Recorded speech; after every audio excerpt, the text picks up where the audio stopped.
welcome to another episode of T+T Doubleshot. I'm Trent. I'm Tim. And we're going to shoot you twice. We're going to approach this a little bit differently. We're going to go over a project in general, talk about how the project came about, the client, the process of shooting, the whole thing in general. And then into following things, we'll go over specific, like the two favorite images from it. So first one here is a project from Whitten Architects here in Portland, Maine. A very good client, very talented firm. Rob Whitten started that firm. It was Tom and Russ that were the principal designers on this, I believe. It was Tom. I remember interacting with Tom. Okay. Yeah. Russ and Tom were there, so I'm a little confused. This was last year? Last year. Yep. It's here in Maine. It ended up going into Dwell, like an online version of Dwell, right? And this was in New Hampshire. This project was in New Hampshire. They're based in Maine. Yeah. It was in Maine. That happens a lot here in Maine because there's, okay, so they had to resurvey the line between Maine and New Hampshire. Did you know that? No. They went and surveyed it, and they found out that this farmer was actually in New Hampshire. And they went and told him, and he was like, "Well, that's great. I can't take another Maine winter." Yeah. That's for my that father-in-law. Line makes right all there. the difference. Yeah. Anyways, it was in the New England. And let's see, what else is there to say in general about Should we just project? say Rhode Island? Like everything's just in Rhode Island? Yeah, everything's in Rhode Island. It's not here. Nothing is in Rhode Island. We all feel the same here in Maine. Go away. I remember this project being, I was really looking forward to this project. Like the whole summer, I knew it was coming up. We shot this, I think, in like September-ish. But I had seen scouting photos of it and was very excited about it because it's an awesome little project. So, again, Whitten, great, talented firm. I believe Tom was the primary on this. It's not a primary residence. It's a second home. I believe Soren Denoy did the landscape architecture.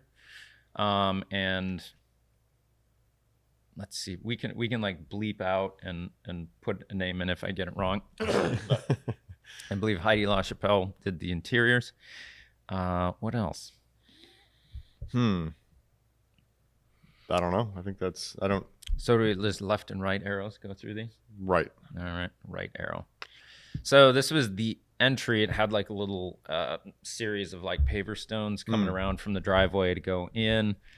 Again, with 1 point, I always start at essentially a 1 point perspective for composition. And then if that isn't working, I break from that. But it's always a great starting place. And this is obviously And these are all the images selected by the client that we've edited. I think in this case, there's probably like 20, 25. Yep. Which is usually about the right number to kind of express a project, I think.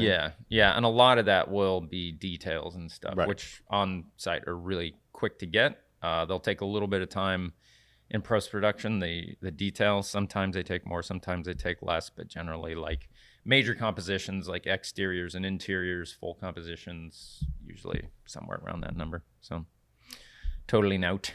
The details and everything on this one were just super cool, and I love that it was black. For some reason, that gets me going. And the green and the black and the gray and the blue and the trees and the brown, nice one. They asked me when I was shooting that if I wanted to shut that window, and I said no. I think I'm still happy about that. Yeah, I don't know. I thought it was interesting to just see that it's operable, but yeah, let's see. The window's still open there. You must have made that decision twice. Yeah, sticking with it. Yeah, it is a small structure. It's basically like a living room, dining room, kitchen, and then I think just like 2 bedrooms. They had that outdoor space, and then right. a separate, which we'll get to, a separate sort of screened-in area. Right, and this was off the master bedroom. I like just the completion of like all that. Yeah, right. 1 point perspective again, but just all that wood and the same, tonality and everything else, kind of framing this spot that you can sit and look out at the lake. Pretty nice. Um, nice glass wall opening onto courtyard. I chose where to put the camera here because you could see down this transition space. Like the first image was taken on the other side of the front door where you can see through there, looking through here. So this kind of gives you a good idea of transition space, looking to this outdoor kind of seating, entertainment, whatever, which they've probably got to have some serious mosquito spray going on in the summer to be able to sit outside. You get the breeze off the lake there, so that might help. They'll fly away with you. I like this view looking straight out. And I think we paid a fair amount of attention to getting that where he's walking out, letting that be a little brighter because it's always through windows. It darkens it down just a tiny bit. It also creates more of a focal point when it's the brighter spot of the image. Right in the center, coming to that. I think Tim did a great job of balancing out interior to exterior and making it look believable. It's always that's the fine line of making that look believable. Like I like that we have this texture in the ceiling still and a little highlight over here. Like there's a degree of leaving imperfections Which is the name of this project, was a wabi sabi. Right. So I don't know if that maybe had something to do with it. We could have started off with that. I know. But yeah, the record placement, all of this was extremely intentional. Going through all of it. And that is the actual homeowner. This is one of my favorite images from this project, just because the one point and just the interior out and exterior spaces and these windows in the top and the right there, I think are really nice. That's the one we selected to go through. So are we currently screen recording? We're currently screen recording. Nice. Oh yeah, is that good? Yeah. Good, yeah. I just realized, like, I'm usually on the iPad seeing a little blinking light or something. Oh yeah, like, no, crap. I think we are. I mean, should probably check just to All right. Cool. Professional here. I just love how the wood stacks in there. I imagine, like, if this was in my house, though, that would get super messy there. The wood. Yeah, I'm having a problem. That's with impossible my wood to keep it stove. clean. Anytime you bring wood into a house, it's like you forget Yeah. about like cleanliness. But not in these Not in these situations. places. This looks pretty good. No, and they're photographed. Everything's perfect. Yeah, it was a very musical family. We had to move out a lot of stuff. There's like more guitars and everything else in here. Kind of place where I'd like to hang I like out. the window just on the other side of the bench there. That's like level with the bench. Very much a Ronchamps thing going on here. Yeah. You know what that is? Mm-mm. There's this chapel over in France somewhere, I think by Corbusier, La Corbusier. You know what La Corbusier don't means know, in no. French? Don't. The Crow. The Crow? He renamed himself The Crow. And we all call him La Corbusier, thinking it's like some kind of name. Right. And it's this highly pretentious simple. French architect back in the day that was like, I would call myself The Crow. And everyone would call me The Crow. And us really only the English speakers are like, Crow. Hey, Crow, what's up? And all the French are maybe like, yeah, it's so pretentious. Yeah, he's not really. Who knows? Yeah, he was a real humble guy. But yeah, these little windows poking in this kind of random manner. There's this chapel that's super cool, and it's got these kind of bowed walls and stuff, but there's just these kind of random placement of windows that let in this kind of playful thing of light. It's really cool. But again, like this wood kind of going around and then connecting through over to here, seeing it repeated in the trim. I mean, architecturally, I thought it was a really cool space. And I love that they turned the corner with glass there and everything. How the fireplace is just, a little bit off center on this thing, and super cool. Concrete floors were well done too, in my opinion. Yeah, I like it. Probably one of my favorites from the shoot as well, I think. Really? For the interiors, anyway.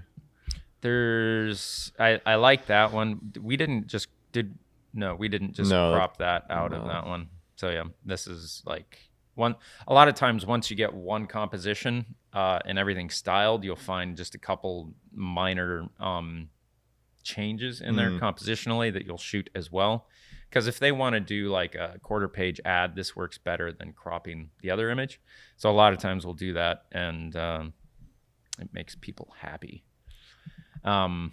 Details, like that detail a lot. That was kind of probably a hard one to post produce a little bit with this direct. Yeah, probably sunlight just coming that in. little bit of dappled light there on the wall, I think was was Yeah. probably the hardest part. But yeah, I mean, I think all the walls in here were plaster. yeah, Having it almost looks kinda like concrete, texture to kind 'em. of. Yeah. I thought it was nice. I like this one too. And again, you can see how the ceiling is kind of separated out with that wood trim the whole way around. We adjusted and took out a lot in some of these images. They really live in this space, we'll say. Not that they're messy or anything else, but they just had a lot of stuff in here. And to get it to look this clean and simple and like fake, essentially, you take a lot of stuff out. And I try and live like that at home, and it's a pain. I live like that in my Such a mind. Like I Really? want to be that clean, but reality sets Right. in, and it's like, well, no, it's not that simple. Not gonna work. I like the choice of the different cabinet color to ceiling, the wood trim. The different wood colors going on here still work really Yeah, because well. you in get my the black opinion. exterior, so you're kind of bringing that inside. Yeah, and we have a detail image of this Mhm. cabinet shelf thing with this kind of woven wood in the background. It's super cool. Interesting choice too. Like this completely different color countertop and everything right up against that. Oh yeah, matches the table. Right. Yeah, it's nicely done. Yeah. Again, very strong 1-point composition. To me, I try and get the camera at a height where you can see the layers from foreground, middle ground, background. And where you see the top of the couch breaking the chairs and where the top of the table breaks the cabinets. Like if this was up higher and I'd come down lower, these would all get, a little compressed and you wouldn't quite sense the space between them as much. That's where I'll usually come up in camera angle where I normally wouldn't. Kind of one mistake there is just that little bit of stove that you see on the left side of the table there, like table leg, but it's not that big a deal. But yeah, everyone lives like that with just a couple perfectly placed things on the cabinet or countertop. They just cook pasta in that one pot, and that's Right. it. That's it. We're a one pot kitchen. I like this image a lot too. For some reason, that one strikes me as nice. I like Anytime how there's like a single bowl or two, like a bowl of fruit, like in one corner of a counter, it's always nice. And you get kind of the trifecta of like the fruit, the knives, and the cutting board, and then the little plant there, and every time we are styling, there is kind of like sweeps this, you around the image. Yeah, that triangle arrangement just kind of always works well for some reason. And here you can get the idea of like what the tile in the background and everything is there. Again, letting the windows blow out a little bit, in my opinion, it just feels more honest. But to bring it in just a little bit so you get the idea of what's there, but not make it look fake. It's that bringing it in fake that we've had. It starts to look like a painting almost. Yeah, we've had some clients push us towards that, and it's always a hard thing to be like, no, we don't want to do that for you when they're paying you. Right. So it's always kind of a struggle back and forth sometimes. They had this really cool little just standalone screen porch out there. I don't know that I would use a screen porch like that much, but there is a fireplace in it, which is super cool. But for me, it's like getting from the house to there, I'd get eaten. So Well, then you get a screen porch to land in. So they need to make just like an umbrella that just has a huge screen thing that comes down around it that you can walk around. Yeah. with. Sun mosquito umbrella. I like this image a lot with the dog and The everything dog, yeah. else. Apparently, there's no mosquitoes that day either. You can just walk in and out. I think the breeze off the water is gonna You think? mitigate that. A lot of that. Yeah, it depends. If there's no breeze, then you're in trouble. But Yeah. See, even how much blue we see through here. To me, I'd walk You can- back from that just a tiny bit, almost maybe. can But barely see that. we are in a completely light-filled, like all sides of that have light coming in. So maybe it's not. Anytime there's backlighting is when you kind of, or from Oh, isn't right, it lit from behind the trees there? You can see this shadow Oh, line that's coming true. in from, so the sun's up here kind of coming like that, which and you can see the shading in the trees and stuff. And, I think it's fine. It's not overly done. I think it's at a good spot. The thing I would change if I went back is I wouldn't leave that door open to there. See, the top of the door just ends right ends there. on that rafter, But- whatever it's called. That's being pretty nitpicky on my part. And maybe I'd do a little bit of blur on the fan, but otherwise. Keep some mosquitoes away. The fan. There you go. There you go. This is basically just turning around, looking the other way. We're really going for 1-point perspectives here today. I like those chairs as far as the material construction and everything else. Personally, I wish they were the same color. I was just going to say they are different colors. They're not. Yeah. But they're indestructible, which is nice. It's like that hard plastic that you'd put on like a deck or something. I'm guessing. Well, even more so. And it has a very gloss finish, and I think it's just you like can slip recycled. into it. Yeah, you slip out of it, slip into it. Have to be careful how much you drink in those chairs, maybe. I like how they have the branch there. That's kind of bringing the outside into the little space. I'm not sure if that was my idea, Corey's idea, or their idea, but I've done that. Is that just clipping something outside? And just like, just get this, strip that. And it looks nice. Yeah, I think it looked really nice to bring that in there. And I do like how they have their tool arrangement and everything else in there. But it's so disingenuous to like, no, it's always super clean. Yeah. We just split our wood right here. There's no... But yeah, it looks great. It sells the experience. Yeah. And that's what it's about. A lot of the time, the feeling. That's what experience. This bedroom was hard to shoot because there wasn't an easy 1-point perspective. If you were 1 point on the window, this got really large and you couldn't quite tell what you were supposed to be looking at. So in post, I would probably still crop a little off the ceiling, but then you start to lose the top of this painting over there. And it was just, as a space, sometimes a space is just really difficult to compose if you want to get an overall. Is that shot with like a 17 probably, or? Yeah, probably. That was probably the 17. And this was like against the wall, the brown chair there. And like it was kind of feeling like it was blocking you from going out. But if it wasn't there, it felt really empty. Right. So you could do a 1-point perspective here looking straight out across the bed, but then you didn't really get the feel of this in this cabinet here, which is a big part of how the room feels. So it was just difficult, but I think it came out fairly well. I think further on in the shoot, you probably got some of those. I think there's a 1-point perspective like on the window side table. I don't know that we did it or not, but now it is interesting to me that we didn't leave this straight on 1-point perspective into the window. You can see the horizontal lines kind of break here. Because when we did that in composing this, the sink and everything, it just got too exaggerated. So by breaking that a bit, you can bring things into looking a little more natural perspective wise, but then your horizontals are a little off, and it didn't bother me too much in this. And there's just so much consistency in this image as far as like how the towels hang, toilet paper hangs, colors of things, the floor, the white, it just all felt so good that being able to break that horizontal line, I think was okay there.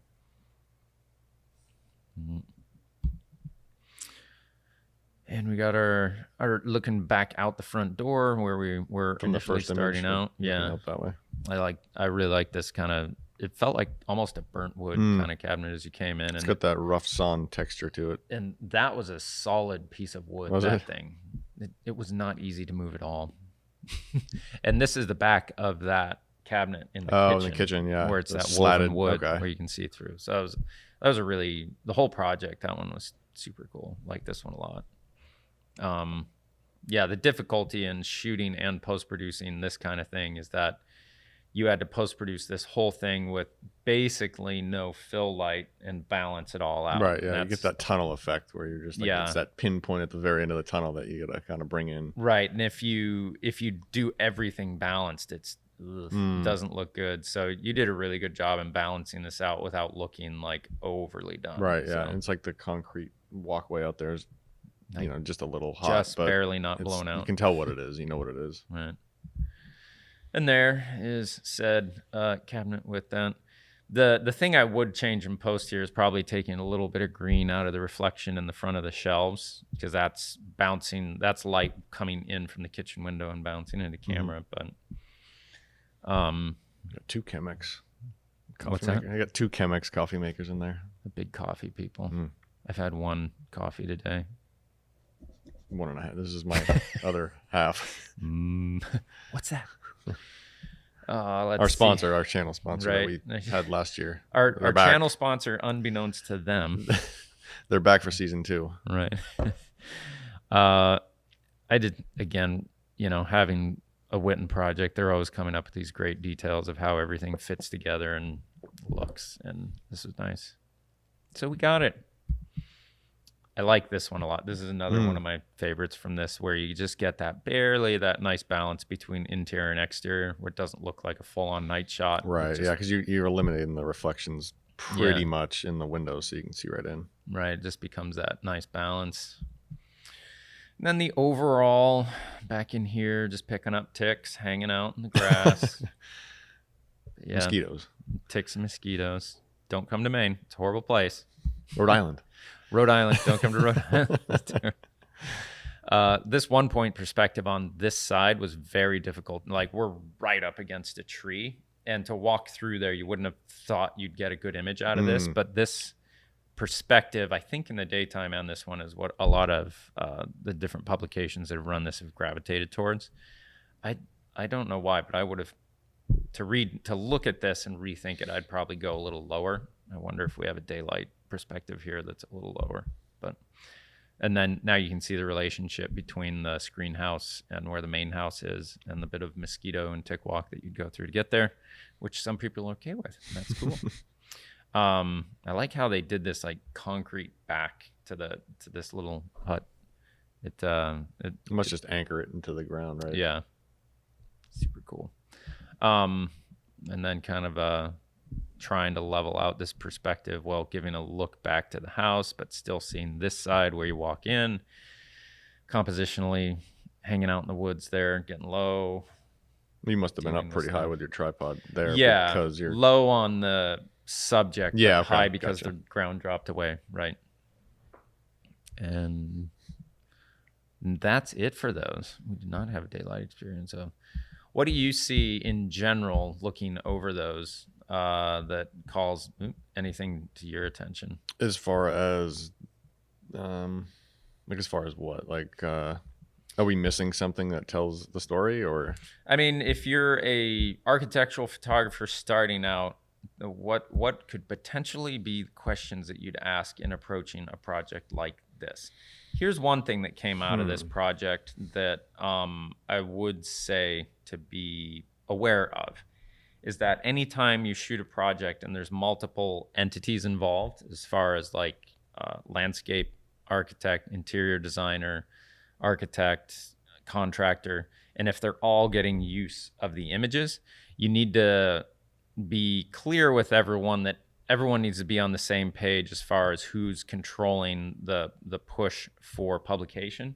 Because anytime you have that many extremely talented people involved, like there is with this project, sometimes it can get to a point where extremely talented people are also very driven, and they can drive their project somewhere without maybe knowing that it's going somewhere else. And then you can start to have two publications saying, whoa, whoa, whoa, and then the other one going, whoa, whoa, whoa. Like, you can't cover it. Yeah, I think, just having those conversations ahead of time so everyone's on the same page, everyone's on board. And even when, like, with post-production and image selection, trying to funnel that through, like, the commissioning entity, so we're not getting feedback from, it didn't happen in this case, but a couple different people on board. So you're just, everyone has this, the person that commissioned it is gathering all of the feedback and then giving it to us, so we can have one set to work from and not like four different competing things. A thing that I try and do whenever I'm interacting with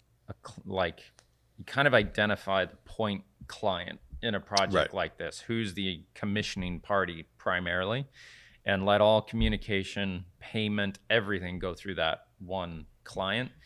Because if you don't, it just gets weird, especially if you're like me and fairly unorganized. Like, to just keep your life simple, keep one point of contact, long term, it's just going to be better.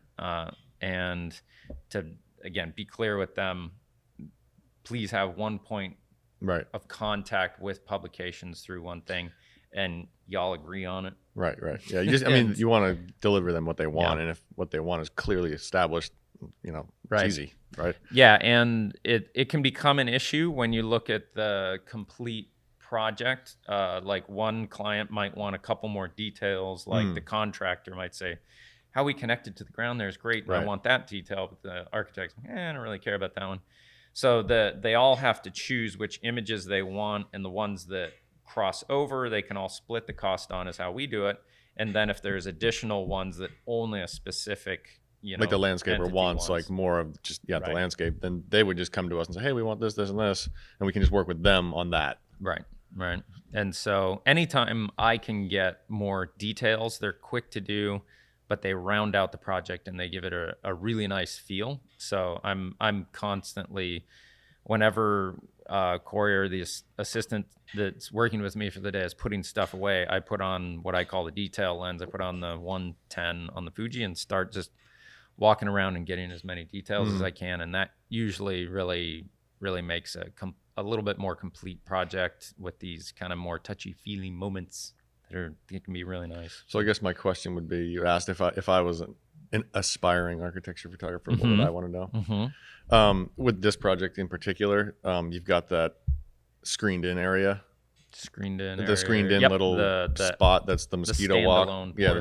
How do you think about like connecting those two, right? Because if you just shoot one and shoot the house, you've got these two seemingly separate things. So do you want to show like, and I think we did here, how do you think about showing that screened in thing in relation to the house, and like how do those communicate when, like in this case, they're kind of far apart? Right. So the client right specifically asked to get this image so they could do that and connect them. And it was hard. Like we looked at it in the day and it didn't work because there was so much foliage and tree there that the obvious where the house was didn't stand out at you. Right. So when we looked at it, I was like, all right, this is the composition we want, but we should probably wait and get this as a dusk shot so the light from the house makes it more obvious. Yeah. And so we shot it that way. The other option is to, use a drone and just show a site plan. I was going to say, you could do a drone and put up in there and then connect the two that way. But the little guy here was in the tree so heavily it didn't really. And then like work. the reverse of that, like from the house shooting to this little area, did that not like work? We looked at that and there just wasn't. There wasn't a composition that could include the house in the foreground or looking out of the house to this that worked. And again, this is so small that you would have had to have a dedicated night shot or something else that worked well in the house to see this shining out of the woods. And it didn't look like enough of like you could understand it, Right. This, you see the chimney and you see the horizontal expanse of the house that draws you over there. So I thought that worked better. So you were just kind of thinking like, time of day is how we're going to kind of really connect this and use the light that is inside the house. And that answers my question. Good. Nice. What else I don't know. I guess the other question I might have is like, this house is on the water or close to the water. You kind of see some of that through the house and through the trees, but there's no like from the water. Well, in a lot of these type of situations, they're not able to clear trees right by the water unless it's grandfathered in and they've So if you shot it from the water, you just see like trees. Lots of like vertical and then like some light coming through. I mean, occasionally we get a really good, ability to shoot from the water and it feels nice, or there's a strong connection from the house to the water that feels nice.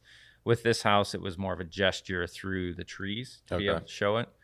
That was just what we're limited to in that situation. And this one was for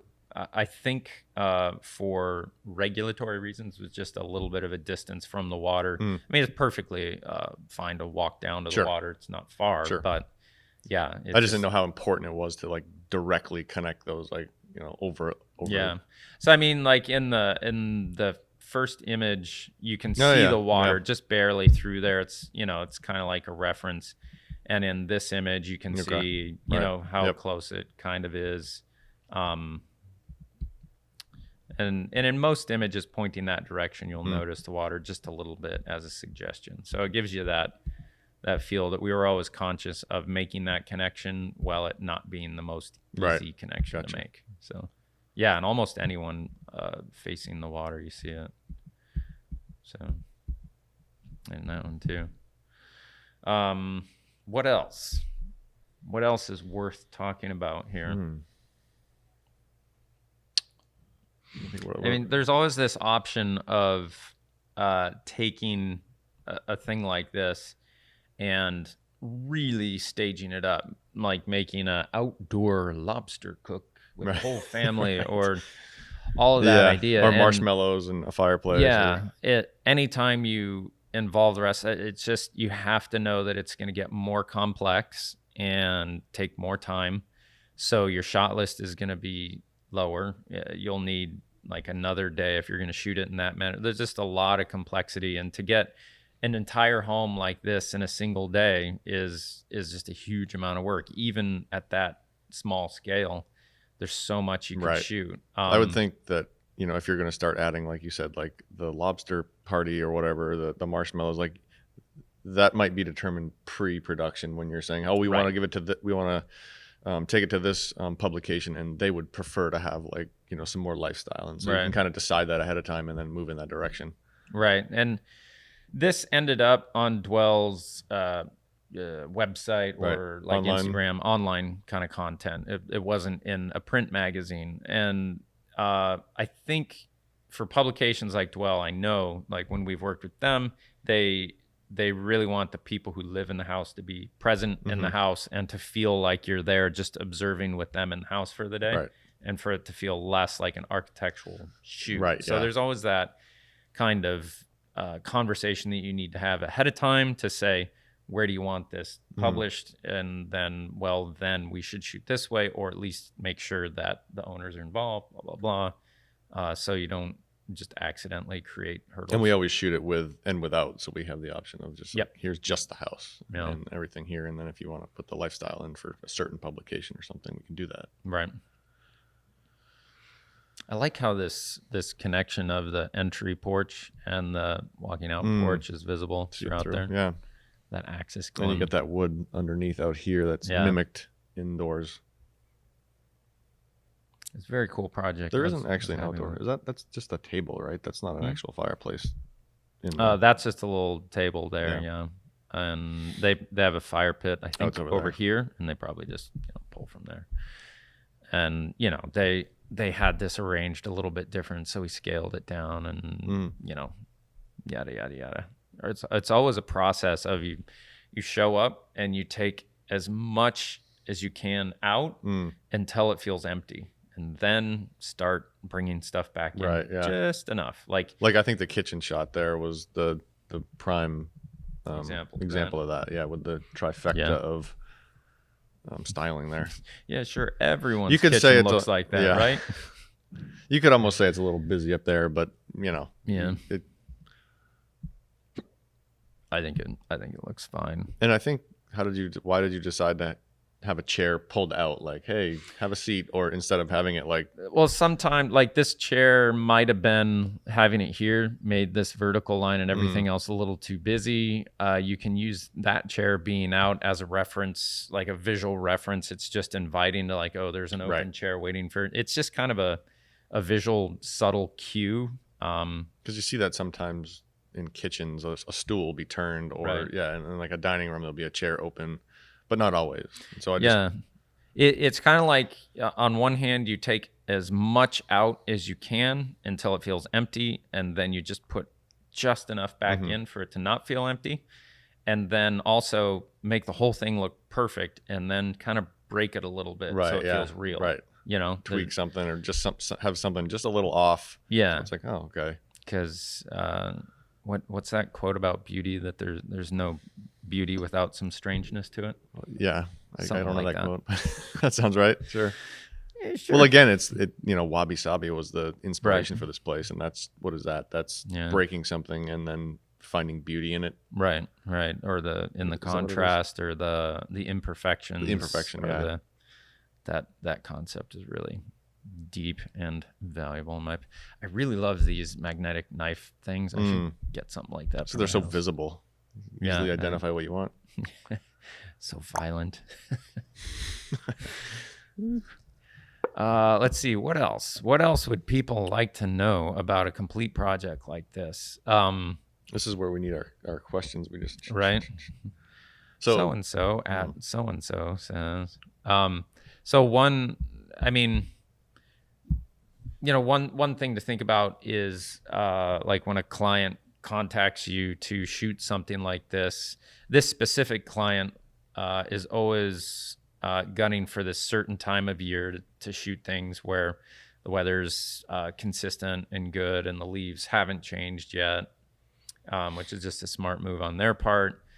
Scheduling stuff out, keeping, like a weather day backup if you need it. Currently, I try and schedule my busy season to shoot on Tuesdays and Thursdays. And that way, if weather's weird for each shoot, you kind of have a little bit of fudging room to adjust that. With this project, like I said, there's multiple entities on board. So, navigating the contract and everything else of that, you just have to know your plan ahead of time and how to accommodate that and how to be clear about it. I always keep one point of contact for money and let them, because for me, architectural firms are, extremely organized and used to dealing with this higher complexity, multiple which is really sad. Like voices, I can't get checks from multiple people, but they just commonly do it and are set up to do that. Usually I have bookkeepers that are skilled at that kind of thing and doing that. So I just always ask to have one point of contact in those situations. What else? I have another question. What? It's a question I already know the answer to, but our audience might not. With the night shots here, anytime there's dusk shots or night shots, it's always from the outside. Right. What's your rationale for not shooting from the inside during dusk or like out? Like why not be in the living room shooting out, like looking at the fire, or them sitting in those chairs there? So when you're shooting, several reasons, because the daylit shots like this and this, right? I mean, more like not. I know okay, sorry. The daylit shots like this, when done correct, are just it's more of a soft lighting if you shoot at the right time. Like we have some harsh light coming in that window there, but that's it.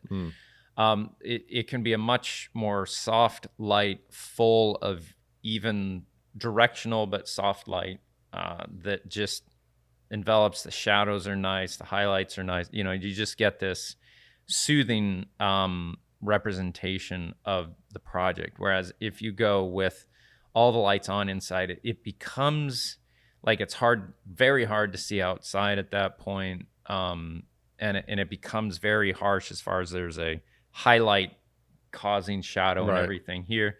So if these recessed lights were on and this guy was on, you'd get this light pool here and then these specks of light, which, if you want to shoot the entire thing that way, fine. But the primary feel of this whole thing is that it's, you're experiencing it during the day, and then there's just a few dust shots of like what this thing looked like at night.